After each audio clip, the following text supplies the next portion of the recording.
যে রাজনৈতিক নেতৃবৃন্দ সেখানে সমাগম হয়, একটা দলের নেতৃবৃন্দ বা তাদের দাওয়াত করা হয়, তারা আসে। এখানে সাধারণ মানুষ এসেছে। একেবারে বিভিন্ন এগুলো ঘুরলে দেখা যায় সেখানে ছোট বাচ্চা আছে, শিশু বাচ্চা আছে। ওই বাচ্চা হয়তো রাজনীতির সাথে কোনো সম্পর্কই না, তার বাবা মা হয়তো কোনো রাজনীতি করেন না, অথবা করলেও এমন রাজনীতি করেন আমাদের সাথে হয়তো করেন। সেসব বাচ্চারা এখানে এসেছে, সেসব মানুষ এখানে এসেছে। এটার সবাইকে নিয়ে এই যে আমাদের ইফতার সংস্কৃতির একটা সুন্দর একটা ইতিহাস প্রস্তুত হলো পাখির ইতিহাস এই ফুটবল মাঠে।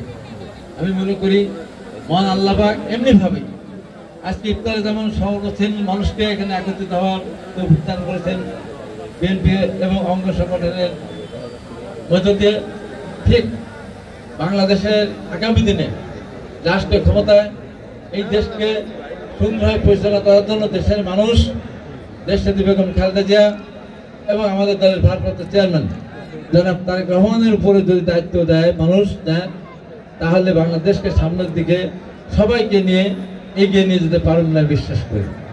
আমাদের নেত্রী দেশনেত্রী বেগম খালেদা জিয়া খুবই অসুস্থ, এখন উনি চিকিৎসাধীন আছেন।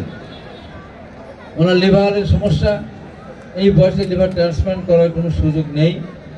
যে সময় সুযোগ ছিল সেই সময় বিগত ফ্যাসিস্ট সরকার ওনাকে যেতে দেয়নি, যে কারণে সেই সময় প্রতিস্থাপন করা সম্ভব হয়নি।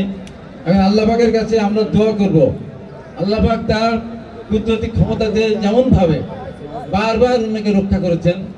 যখন উনি করোনা আক্রান্ত হয়েছেন, এত বছর বয়স্ক একজন মানুষ, আল্লাহ পাক কিন্তু ওনাকে রক্ষা করেছেন। আমরা দোয়া করতাম, কোটি কোটি মানুষ যাওয়ার জন্য দোয়া করছে, আল্লাহ পাক যেন সুস্থ না করে দেন, আমরা ইমান হারা হয়ে যাবো। আল্লাহ পাক তাকে সুস্থ করে দিয়েছেন। উনি যখন বারবার অসুস্থ হয়ে এখানকার হাসপাতালে, এই দেশের কোনো চিকিৎসকদের দ্বারা তার চিকিৎসা করে তাকে সারানোর কোনো সুযোগ ছিল না।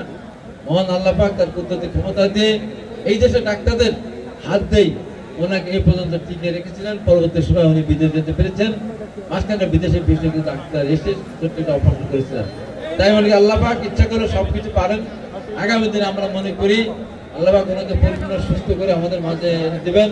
আর আমি আজকে শেষ মুহূর্তে এসে বলতে চাই যে এত সুন্দরভাবে একটা অনুষ্ঠান শেষ হলো, এত মানুষ আর যারা ইফতারতে এসেছিলেন তাদেরকেও আন্তরিকভাবে অভিনন্দন জানাচ্ছি। এটা পাকশী ইউনিয়ন বিএনপির ইফতার। আজকে বিএনপি আমাদের কাছে একটা অনুকরণীয় দৃষ্টান্ত স্থাপন করেছে। অনুষ্ঠানও দৃষ্টান্ত এত সুন্দর, এত বড় অনুষ্ঠান সম্পন্ন হয়েছে। দু একদিন হয়তো অনেক বেশি লোক হওয়ার কারণে বাদ পড়তে পারেন, সেটা পরবর্তী সময় অবশ্যই এইসব ভাইরা যোগাযোগ করবেন, তাদের সময় আপনাদের খাওয়াইতে ভালো হবে। ধন্যবাদ।